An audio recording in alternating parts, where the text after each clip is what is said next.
शाळांमधील मुलांना सकस आहार मिळावा म्हणून माध्यान्ह भोजन योजना राबवली जाते। मात्र याआधी या योजनेत अनेकदा घोटाळे झाल्याचं उघड झालंय। मात्र अमरावतीमध्ये एक वेगळाच घोटाळा उघड झालाय। चक्क शाळेला सुट्टी असलेल्या दिवशी खिचडी शिजवल्याची बिलं सादर करून पैसे लाटल्याचं समोर आलंय। त्यामुळे मोठी खळबळ माजली आहे। पाहूयात।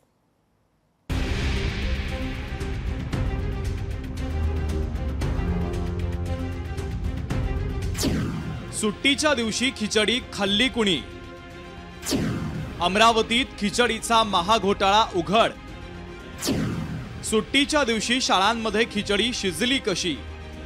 अमरावती महानगरपालिकेच्या एकूण 63 शाळा असून 300 खासगी शाळा आहेत। 14 एप्रिल या सुट्टीच्या दिवशी महापालिकेच्या 5 आणि खासगी 3 शाळांमध्ये मध्यान्ह भोजन शिजवल्याचं उघड झालं। या 5 शाळांच्या मुख्याध्यापकांना कारणे दाखवा नोटीस देण्यात आली। तसंच या सुट्टीच्या दिवशी ग्रामीण भागात आणि इतर जिल्ह्यांमध्ये खिचडीची बिलं सादर केल्याचं समोर आलंय। अमरावती कॉर्पोरेशनच्या 5 शाळांमध्ये त्या दिवशी 14 एप्रिलमध्ये दिल्याचं दिसून आलेलं आहे। त्याचबरोबर 3 शाळा ह्या इतर संस्थांच्या शहरातील आहे। अशा 8 शाळांमध्ये हे निदर्शनास त्यावेळी आलं।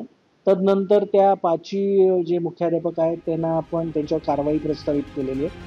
अमरावती महानगरपालिकेच्या 8 शाळांमध्ये हा नियमबाह्य प्रकार झाल्याचं समोर आलं। राज्याच्या शिक्षण संचालकांनीही पोर्टलवर सुट्टीच्या दिवशी शाळांनी उपस्थितीची नोंद केल्याबाबत ताशेरे ओढलेले आहेत। तर सुट्टीच्या दिवशी खिचडीचा घोटाळा कुठे कुठे झाला तेही पाहूयात। महापालिका मराठी शाळा बेनोडा, महापालिका उर्दू गर्ल स्कूल नंबर 3 जुनी वस्ती बडनेरा, महापालिका मराठी शाळा अकोली, संत गाडगेबाबा प्रायमरी स्कूल शिवाजीनगर, महापालिका primary Marathi school number 20 Navathenagar, association Urdu girls high school Chandni Chowk Amravati, Amravati Urdu primary school number 5 Frazerpura Amravati. राज्यात याआधी देखील मध्यान्ह भोजनामध्ये घोटाळा झाल्याचं उघड झालंय। त्यात अनेक अधिकाऱ्यांना तसंच शिक्षकांना जेलमध्ये जाण्याची वेळ सुद्धा आली होती।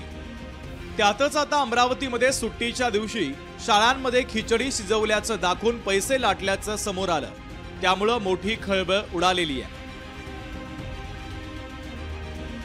सूरज दहाट, लोकशाही मराठी, अमरावती।